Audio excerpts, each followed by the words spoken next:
Secret Lovers, ada cara tak biasa menikmati ibu kota dengan ikut Open Top Tour Jakarta, menaiki bus tingkat terbuka, berkeliling spot-spot tertentu di ibu kota. Kelihatannya menarik sih. Lalu gimana caranya bisa ikut trip keliling Jakarta dengan bus tingkat terbuka?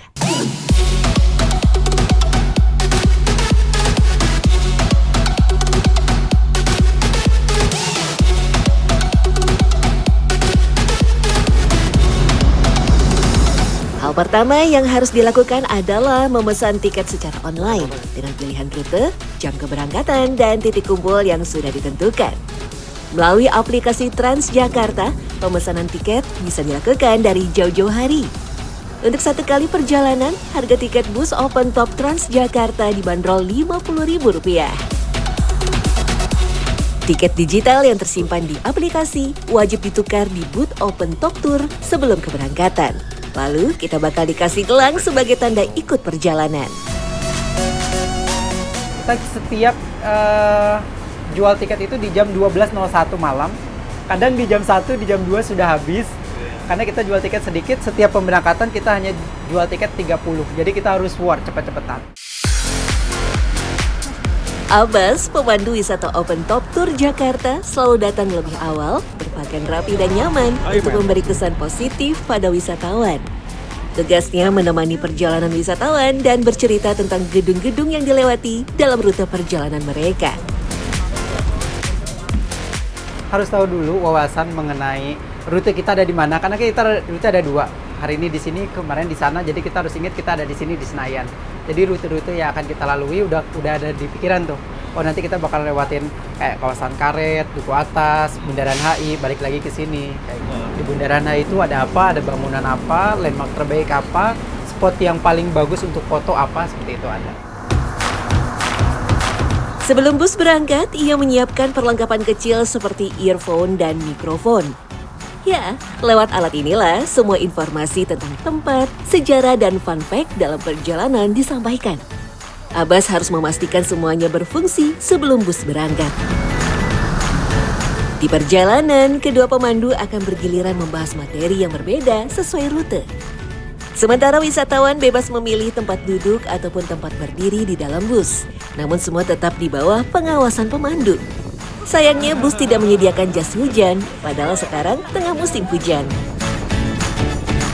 Karena nanti kalau kita perhatikan, di atas itu ada dibagi menjadi dua bagian, ada yang terbuka, ada yang tertutup. Kita selalu sarankan ketika hujan deras, semuanya masuk ke bagian dalam di atas. Itu juga salah satu alasan kenapa di setiap pemberangkatan kita jual tiket sedikit, selalu 30 orang saja. Ada satu tahap penting yang jarang terlihat sebelum bus Open Top Tour mengangkut wisatawan, yaitu pengecekan armada bus. Bagi pengemudi bus Transjakarta seperti Cecep, ini adalah bagian dari keamanan yang wajib dilakukan oleh pengemudi bus. Pengecekan mesin dimulai dari pelumas, air radiator, dan kondisi komponen penggerak. Semua dipastikan dalam batas aman dan layak jalan.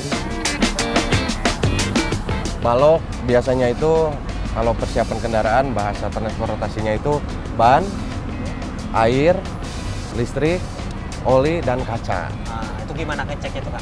Nah, ngeceknya itu dipukul-pukul, kalau ban, kan ya kelihatan dipukul-pukul, kalau enggak dilihat, kalau misalkan kempes juga beda kelihatan ya, kalau kempes gitu.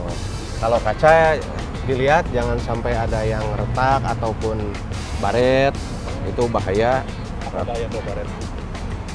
Bahaya nanti kena hentakan itu bisa pecah. Iya, bahaya buat penumpang dan pelanggan. Setelah bagian mesin dipastikan aman, pengecekan berpindah ke sistem kelistrikan bus.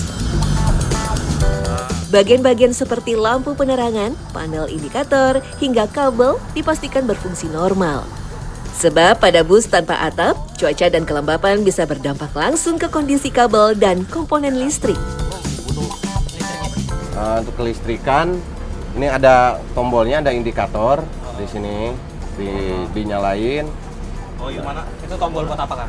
Ini tombol untuk listrik, untuk kelistrikan di mobil. Setiap mobil beda tombolnya, ini ya. Nah, bisa dilihat untuk ngecek Untuk ngecek semuanya, lampu-lampu kita nggak usah turun, di sini ada untuk ceknya, jadi dipencet nyala sendiri. Rute favorit bus open top adalah Jakarta Skylines. Di rute ini, titik keberangkatan dan akhir perjalanan berada di Jalan Jenderal Sudirman dekat halte Bundaran Senayan. Cecep sudah terbiasa dengan kemacetan rute Jakarta Skylines, terutama di kawasan padat seperti Bundaran HI. Saat macet, meskipun bus hampir tidak bergerak, Cecep tetap harus penuh waspada menjaga jarak dengan kendaraan yang ada di depannya dan juga harus siap dengan pengereman bus. Keselamatan dan kenyamanan penumpang adalah prioritas utama baginya.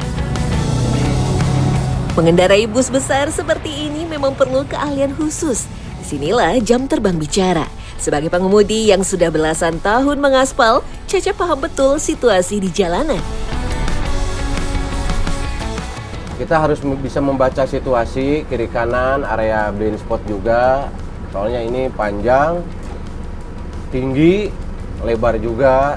Ini tingginya 4,2 meter. Skill yang dibutuhin itu harus bisa memahami, harus menjiwai gitulah. Ya feeling, kalau nggak pakai feeling yang kuat, kemungkinan akan terjadi hal yang nggak diinginkan seperti kena trotoar gitu. Nyenggol, iya. Dari atas bus tanpa atap, gedung-gedung pencakar langit ibu kota terlihat sangat dekat. Bus open top memberi sudut pandang yang jarang didapat dari kendaraan biasa. Ketinggian bus membuat detail gedung, jembatan, dan rambu lalu lintas terlihat seolah sejajar dengan mata. Di rute Skyline, kita bisa melihat pusat bisnis ibu kota dengan gedung-gedung perkantoran, hotel, dan gedung komersial yang berdiri saling berdekatan. It's beautiful. Yeah, I think Jakarta is the New York of Southeast Asia. Baru kali ini sih bisa ngeliat close up gedung-gedung, karena biasanya kalau dalam TJ itu kita kehalang kaca. Namun, wajah Jakarta sebenarnya tidak hanya dihiasi dengan gedung-gedung pencakar langit. Di bagian lain, sejarah masih terjaga di sepanjang jalan. Ya, kalau rute Skylines melewati gedung-gedung tinggi, rute Heritage mengajak wisatawan menelusuri kawasan bersejarah di jantung ibu kota. Perjalanan susur sejarah dengan bus open top dimulai dari kawasan Pos Blok Jakarta, bangunan cagar budaya bekas kantor pos pertama di Jakarta. Gedung ini dibangun pada tahun 1746 di tengah pusat seni dan budaya Batavia.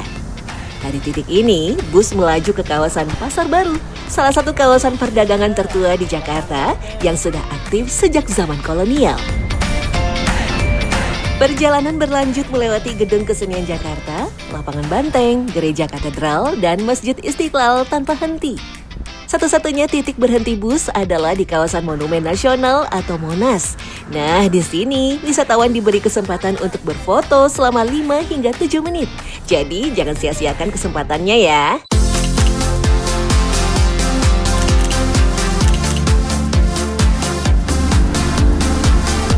Bus lalu melaju menuju Istana Negara dan mengitari kawasan Monas sekali lagi sebelum kembali ke pos blok. Jadi lebih ke kayak bisa ngenalin juga ya ke orang-orang yang baru datang ke Jakarta, tempat-tempatnya juga bagus-bagus. It's very funny, especially like with these cables. You have to duck down. So yeah, it's fun. Ada 11 unit bus open top Transjakarta yang beroperasi untuk tur Jakarta. Setiap bus memiliki kapasitas hingga 30 penumpang untuk memberi ruang gerak yang cukup bagi para wisatawan. Open Top Tour Jakarta menyajikan pemandangan indah dan sejarah kota Jakarta. Namun di balik wisata kota yang menyenangkan, ada perawatan armada, kewaspadaan supir, dan kerja pemandu untuk menjaga perjalanan tetap aman dan nyaman.